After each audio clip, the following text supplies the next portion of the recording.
गोपाल कांडा का नाम तो याद होगा आपको, हरियाणा का पूर्व मंत्री और कभी अपना जहाज उड़ाने वाला गोपाल कांडा फिलहाल गोवा से अपना बिजनेस चला रहा है। और अब सोनाली की मौत के बाद इस मामले में कांडा का नाम भी शामिल हो गया है। दूसरी तरफ सोनाली के घर वालों का कहना है कि सोनाली का चेहरा नीला पड़ा हुआ था। उन्हें शक है कि सोनाली को जहर दिया गया। कैसे नीली पड़ गई सोनाली फोगाट की लाश? तो उनका चेहरा बिल्कुल नीला, कान बिल्कुल नीले हुए हैं। क्या मौत से पहले सोनाली फोगाट को दिया गया जहर? नीला इंसान कब पड़ता है? जब उसमें पॉइजन होगा। या फिर ड्रग्स के ओवरडोज से हुई सोनाली की मौत? ड्रग्स, कोकीन, इन चीजों से इतनी एलर्जी थी क्योंकि उनने बार उनकी बहुत बार स्टेटमेंट भी है नशे के खिलाफ। कहीं ड्रग्स के ओवरडोज के पीछे कोई साजिश तो नहीं? मेरे को जस्टिस मिलना चाहिए, इन्वेस्टिगेशन होनी चाहिए प्रॉपर, और जो कल्प्रिट है उन्हें पनिशमेंट मिलनी चाहिए। आखिर घर वालों को क्यों है सोनाली के पीए पर कत्ल का शक? हरियाणा से चले हम बार उनके टच में थे, लेकिन हमारा फोन बार कम से कम 50 बार कॉल करने पे उसने हमारा फोन नहीं उठाया। उनका फोन है सुबह भी सोनाली जी का हार्ट अटैक हो गया, वो नहीं रहे। फिर मैंने उनको दोबारा फ़ोन करने के बाद उसने जैसे टाइम टेबल चेंज कर दिया था। कैसे हुआ सोनाली से रेप और ब्लैकमेलिंग का खुलासा? तो सोनाली जी ने हमें उसी रात, जिस रात मर्डर हुआ है उससे पहले हमें बताया फोन पे कि किस कारण मैं इतने दबाव में हूँ और क्यों डिप्रेशन में हूँ। सोनाली की मौत से क्या है एमएलए गोपाल कांडा का कनेक्शन? गोपाल कांडा जी उनके संपर्क में है। अगर वो लड़का सही है तो उनकी क्यों मदद कर रहे हैं गोपाल? गोवा में सोनाली फोगाट की लाश का पोस्टमार्टम तो हो गया, लेकिन सोनाली की मौत पर छाई रहस्य की परत थोड़ी और गहरी हो गई। क्योंकि एक तरफ तो घर वालों ने इस मामले में कत्ल का शक जताया था,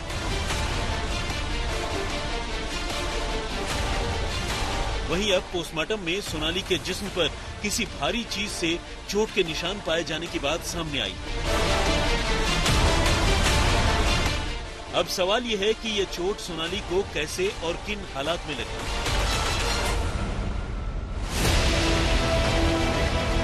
हालांकि गोवा के डीजीपी का कहना है कि ये चोट सोनाली को अस्पताल ले जाए जाने के दौरान लगी है। पोस्टमार्टम की डिटेल रिपोर्ट सामने आनी अभी बाकी है। अगर मौत से पहले सोनाली को ड्रग्स या जहर दिया गया तो बहुत मुमकिन है कि पोस्टमार्टम रिपोर्ट में भी उसका सच सामने आएगा। कई बार ड्रग्स या जहर के मामले पोस्टमार्टम में तो नहीं, लेकिन विसरा जांच में सामने आते हैं। ऐसे में सोनाली के विसरा की जांच रिपोर्ट भी इस मामले में काफी अहम होगी। लेकिन ये तो रही लाश की फॉरेंसिक जांच और पुलिस कार्रवाई की बात। सोनाली की मौत को लेकर उसके घर वालों ने उसके पीए सुधीर सांगवान और उसके दोस्त सुखविंदर पर जो इल्जाम लगाए हैं वो बेहद संगीन है। सोनाली के भाई का कहना है कि सुधीर और सुखविंदर सोनाली के साथ रेप और ब्लैकमेलिंग की साजिश में शामिल थे। करीब 3 साल पहले सोनाली को नशीली चीज खिलाकर सुधीर ने उसके साथ रेप किया था और उसका वीडियो बना दिया था। इसके बाद वो लगातार सोनाली को ब्लैकमेल कर रहा था। ऐसे में दोनों के खिलाफ सख्त कार्रवाई होनी चाहिए।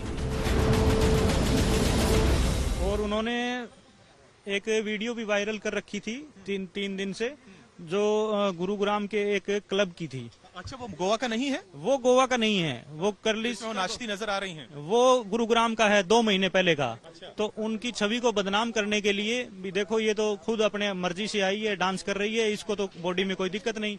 वो उनकी छवि को खराब करना चाहते थे, लेकिन वो चीजें भी उनके ऊपर उल्टी ही पड़ी हैं, क्योंकि वो दोनों सस्पेक्ट हैं, वो उसी वीडियो में हैं।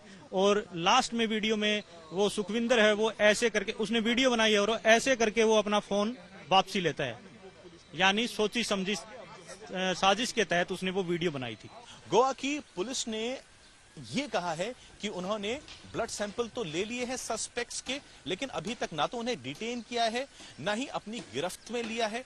ऑफिशियली गोवा की पुलिस अभी तक कुछ भी नहीं कह रही है, लेकिन यह बात तय है कि इस केस से संबंधित तमाम वो जो लोग हैं जिनकी गवाही ली जा सकती है, यानी जिनके स्टेटमेंट्स लिए जा सकते हैं, और तमाम वो जगह हैं जो इस केस से एसोसिएटेड हैं, वहां पर गोवा पुलिस जाकर इन सस्पेक्ट्स को लेके भी गई है और अपनी तरफ से उसने कार्रवाई भी कर ली है। परिवार वालों का कहना है कि काफी समय से सोनाली की जान को खतरा था, जिसकी बात वो अपने परिवार वालों से इनडायरेक्ट तौर पर कह चुकी थी। इसलिए परिवार वाले चाहते हैं कि पुलिस एफआईआर दर्ज करे और इन दोनों के खिलाफ कड़ी से कड़ी कार्रवाई करे।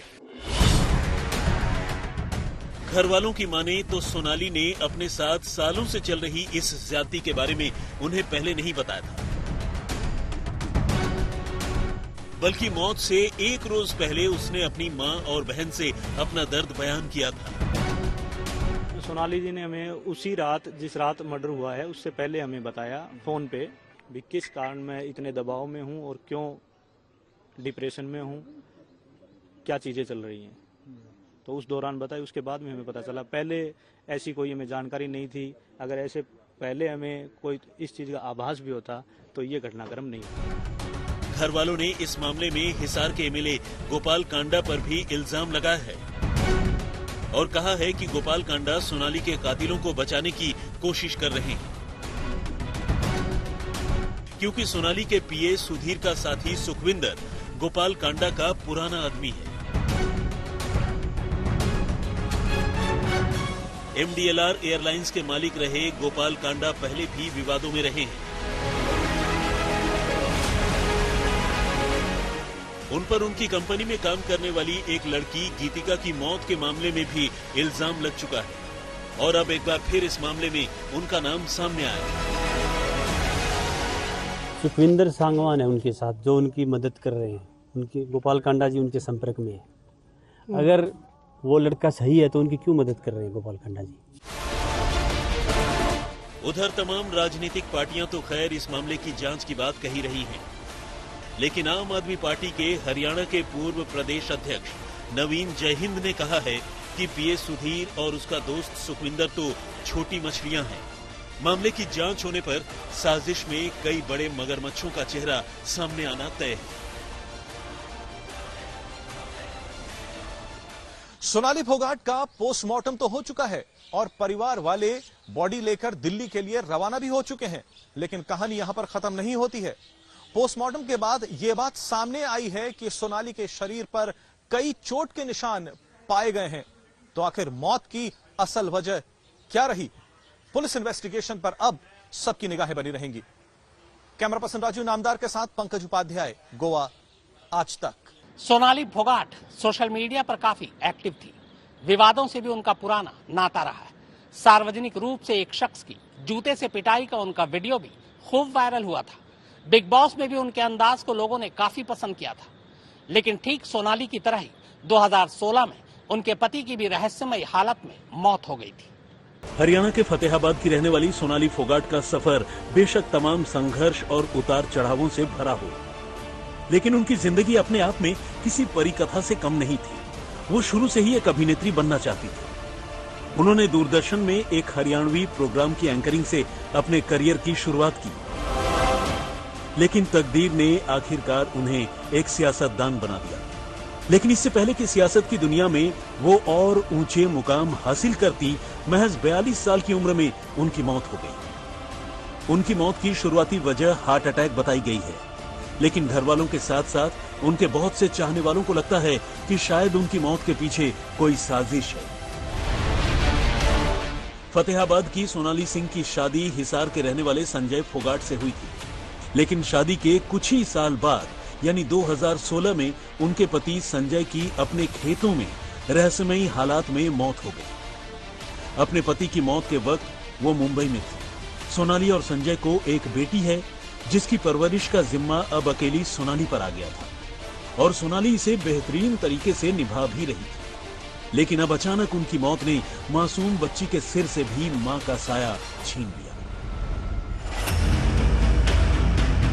सोनाली जितनी खूबसूरत और दिलकश थी, उनके इरादे भी उतने ही शानदार थे। उन्हें चमक दमक से भरी जिंदगी अच्छी लगती थी और इसीलिए वो एक्टिंग में ही अपना करियर बनाना चाहती थी। उन्होंने आज तक के टॉप क्राइम शो जुर्म और वारदात के लिए भी कई नाट्य रूपांतरणों में एक्टर के तौर पर हिस्सा लिया और अपनी अभिनय क्षमता का लोहा मनवाने में कामयाब रही।